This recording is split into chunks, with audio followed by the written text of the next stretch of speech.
been a long and lonely trip, but I'm glad I took it, 'cause it was well worth it. Got to read a couple books and do some research before I reached my verdict. Never thought that I was perfect, always thought that I had a purpose. I used to wonder if I'd live to see my first kiss.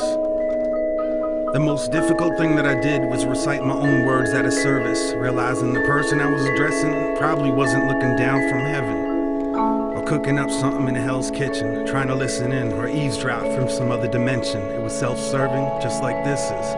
Conveniently religious, on Easter Sunday and on Christmas, the television went from being a babysitter to a mistress.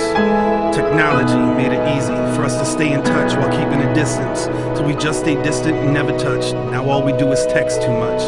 I don't remember much from my youth, maybe my memory is repressed, or I just spent too much time wondering if I'd live to have sex. I fell in love for the first time in 4th grade, but I didn't have the courage to talk to her.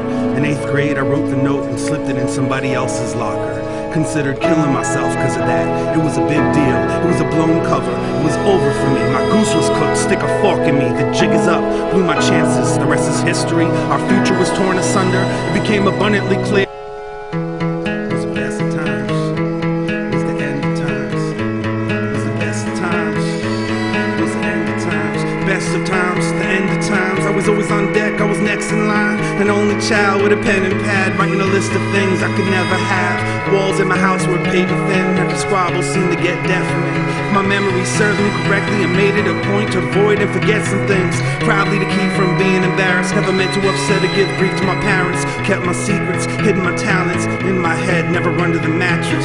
Therapy couldn't break me, never learned a word that would ensure safety, so I spoke softly. And I tiptoed off, and the door to my room was like a big old coffin. The way that it creaked when I closed it shut, anxieties peaked when it opened up, as if everything that I was thinking would be exposed. I still sleep fully clothed. It was the best of times.